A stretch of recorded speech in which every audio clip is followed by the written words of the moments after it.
ഇന്നൊരു candle light ആയാലോ? അതിനുവേണ്ടി ഒരു പെർഫ്യൂം ബോട്ടിലാണ് കേട്ടോ ഞാൻ എടുത്തത്. ഒന്ന് പൊട്ടിച്ച് വന്നപ്പോഴേക്കും അതിൻ്റെ ഷേപ്പ് വേറെ എന്തോ ആയിപ്പോയി. എന്നിരുന്നാലും കാണാനൊരു വെറൈറ്റി തോന്നിയതുകൊണ്ട് കുറച്ച് വർണ്ണ വസ്തുക്കൾ അതിലിട്ടതിന് ശേഷം അല്പം വെള്ളം നമ്മളതിലേക്ക് ഒഴിച്ചു കൊടുത്തു. ഇനി ഒരു ത്രെഡാണ് കേട്ടോ വേണ്ടത്. കുറച്ച് കട്ടിയുള്ള ത്രെഡാണെങ്കിൽ നന്നായിരിക്കും. എനിക്ക് കിട്ടിയതൊരു തിന്നായിട്ടുള്ള ത്രെഡായിരുന്നു. അതവിടെ സ്റ്റാൻഡ് ചെയ്ത് വെക്കാൻ കുറച്ച് ബുദ്ധിമുട്ടായിരുന്നു കേട്ടോ. ഇനി മെഴുക് മെൽറ്റ് ചെയ്ത് ഇതിൻ്റെ മുകളിലേക്ക് ഒഴിച്ചു കൊടുക്കാം. വാട്ടറിൽ മെഴുക് മിക്സ് ആവാത്തത് കൊണ്ട് ഇങ്ങനെ നമുക്ക് കിട്ടും. ഇതൊരു പരീക്ഷണമായിരുന്നു കേട്ടോ.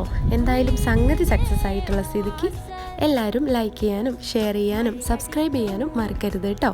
ഇനി ഇതുപോലുള്ള ബോട്ടിൽസ് കിട്ടുമ്പോൾ അത് വേസ്റ്റ് ആക്കി കളയാതെ ഇങ്ങനെ ഒന്ന് പരീക്ഷിച്ച് നോക്കൂ കേട്ടോ. ക്യാൻഡിൽ ചെയ്യുമ്പോൾ കുറച്ചുകൂടെ കട്ടിയുള്ള ത്രെഡ് എടുക്കാൻ ശ്രദ്ധിക്കണേ. അതുപോലെ ബോട്ടിൽ നല്ല കളർഫുൾ ആക്കാനും മറക്കരുത് കേട്ടോ. അപ്പോൾ അടിപൊളി വീഡിയോസുമായി വീണ്ടും കാണാം. Tata, bye bye, take care.